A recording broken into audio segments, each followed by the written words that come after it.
Paz e graça, amém. Aqui quem vos fala é o pastor Joalisson Santos, amém.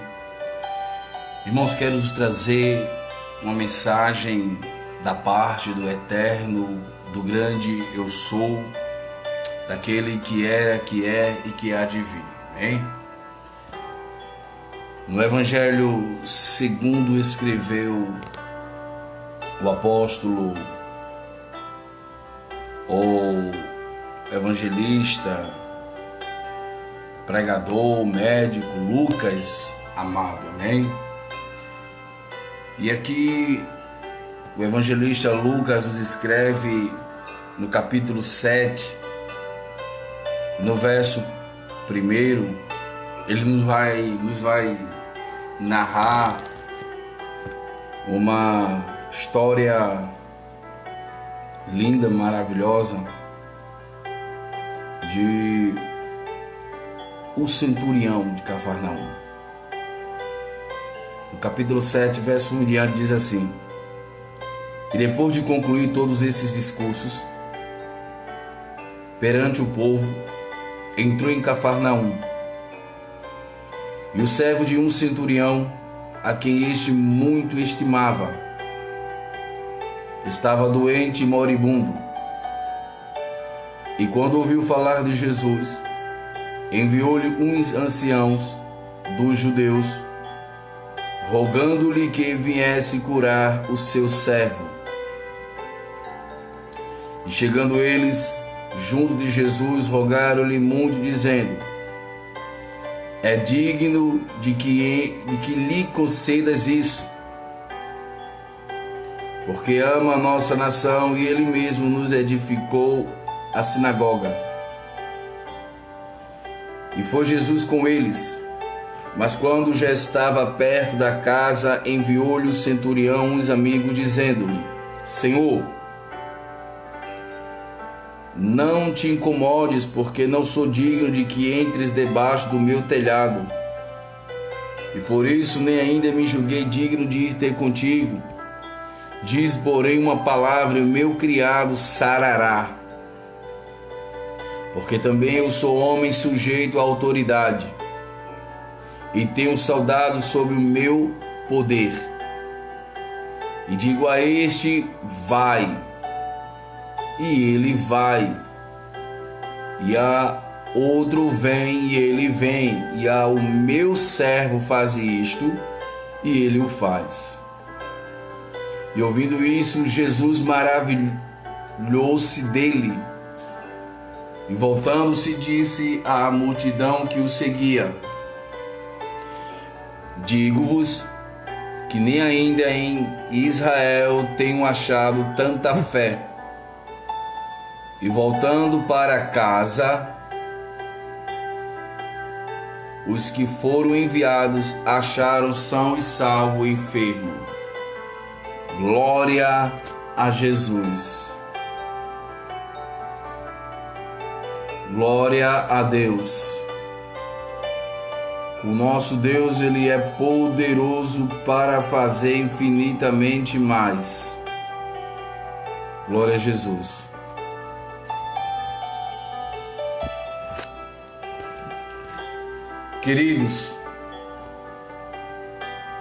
Queridos irmãos, nós estamos vivendo no século 21. Estamos vivendo um tempo que os enfermos estão sendo largados, mortos, desprezados. Aqui no capítulo 7 de Lucas, no Evangelho que escreveu Lucas, nós vamos ver que o centurião não desprezou o seu servo por ele estar enfermo, doente, moribundo. E nesse tempo, irmão, infelizmente estão vivendo ao contrário. Estamos desprezando aqueles que precisam de ajuda, aqueles que estão doentes, aqueles que estão verdadeiramente necessitados de ajuda. E você vai ver que no capítulo 7 de Lucas, de 1 em diante, vai ver que havia verdadeiramente um servo moribundo e que o seu senhor é nada mais, nada menos que um centurião, que era um oficial que sobre o seu comando existia 100 homens para lhe servir. E este centurião, Lucas nos escreve, diz que o seu servo caiu de cama e ele, ouvindo falar de Jesus, mandou que fossem chamar a Jesus e que viesse curar o seu servo. Veja que no verso 13 ele diz assim: e quando ouviu falar de Jesus, enviou-lhe um ancião dos judeus, rogando-lhe que viesse curar o seu servo. E eu estudando, irmão, descobri que este homem, conhecido como centurião, ele poderia simplesmente pegar esse servo moribundo, lançar fora, vender ou deixar morrer mesmo, porque ele tinha poder de ter outros com saúde. Mas não, veja que ele se preocupou, porque o texto vai nos dizer que ele muito estimava aquele servo, aquele homem que estava doente. E ele se preocupou de uma tal forma que ele chama o ancião dos judeus e diz assim: olha, vai até Jesus, diga para ele que o meu servo está doente, está moribundo e que ele precisa de um socorro, e que só Jesus é a cura, verdadeiramente, só Jesus. E aquele ancião dos judeus, os anciões dos judeus vão até Jesus e conta para Jesus o que estava passando com o centurião. E Jesus, ao ouvir essas palavras, Jesus agora se preocupa e vai de encontro ao centurião. Veja que no verso 6 diz assim: foi Jesus com eles, mas quando já estava perto da casa, enviou-lhe o centurião uns amigos, dizendo-lhe: Senhor, não te incomodes, porque não sou digno de que entres debaixo do meu telhado. E por isso nem ainda me julguei digno de ir ter contigo. Dize, porém, uma palavra e o meu criado sarará. Irmãos, é interessante mais o que esse centurião fez. E olha que ele não era judeu, que ele não era cristão. Era um ímpio. E era alguém de alta patente. E nós sabemos que nenhum oficial romano se inclinaria para Jesus, reconheceria Jesus como alguém maior do que eles. E para nós, irmão, entender mais um pouquinho a mais esse texto, você vai ver que esse centurião, como lhe falei, era um homem que tinha sob o seu comando 100 homens, uma guarnição de 100 homens.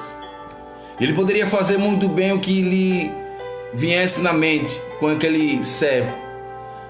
E por ele ser alguém alto, alguém assim de uma patente forte, ele simplesmente, irmão, não fez o que muitos outros lá do seu tempo, o centurião, fazia.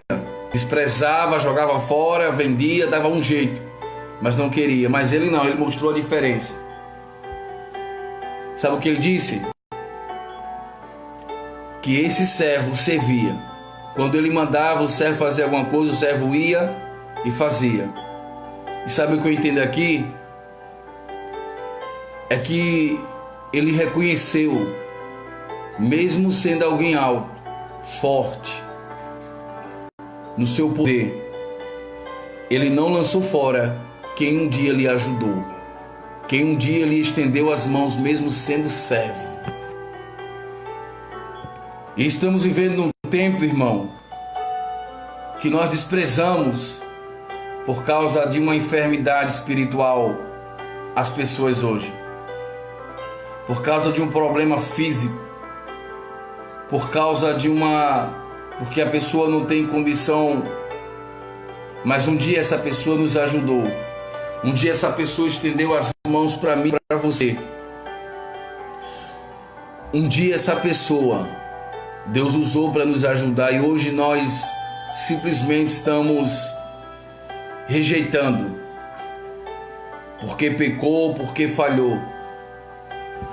Será que, irmãos, você que está ouvindo, você que vai ouvir, será que nós não estamos desprezando alguém que um dia nos ajudou por causa do seu problema, da sua falha, do seu pecado, do seu erro, da sua enfermidade espiritual?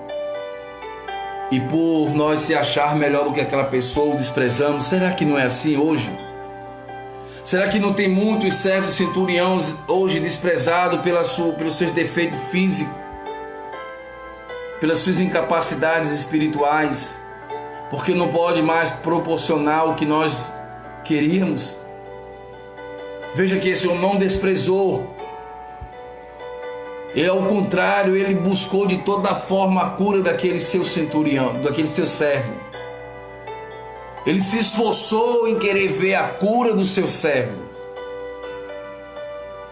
Ele não largou fora. Ele não desprezou, ao contrário, ele acolheu. Ele se preocupou de uma forma tão grande que ele mandou pessoas ir atrás de Jesus. E quando Jesus simplesmente disse que ia até a casa dele, ele manda avisar: não, Senhor, eu não sou digno que entre debaixo do meu telhado, pois sou pecador, sou homem sujeito à autoridade. Eu mando um, vai, ele vai. Eu mando o outro, ele vem. Eu mando fazer tudo que eu mandar, eles fazem. Se eu disser ao meu servo, faz isso, ele faz, tranquilo. Sou homem de autoridade, assim como o Senhor, porém eu não sou digno de lhe receber na minha casa, Senhor. Mas dizer uma só palavra e o meu servo sarará. Dizer uma só palavra e o meu servo será curado. Ei, o meu Deus e o teu Deus, Ele não te desprezou. Ele quer curar hoje, nesse dia. Ainda que os homens te desprezem, Deus não te desprezou pela tua enfermidade. Está aqui um texto maravilhoso desse centurião, que não desprezou o seu servo, mas amou com todas as suas enfermidades. E teve coragem de mandar buscarem a Jesus. Ele se preocupou, porque ele muito estimava aquele servo, ou seja, ele amava aquele servo, que um dia lhe estendeu as mãos, mesmo sendo servo, para lhe ajudar. Será que você está sendo grato com alguém que um dia lhe ajudou? Será que você está sendo grato com aquelas pessoas que lá no passado estenderam as mãos quando você precisou? Ou você está sendo hipócrita, ou você está deixando para trás porque aquela pessoa que te ajudou lá atrás pecou, falhou, e hoje se encontra no mundo e você simplesmente vira o rosto, desvia até do caminho para não ajudar, para não falar, para não estender suas mãos? Será que, irmão, que hoje não estamos vivendo assim? Tem muitos e muitos servos do centurião precisando de uma ajuda. E infelizmente, pessoas que não se colocam como um centurião para ajudar, mas se coloca como alguém que está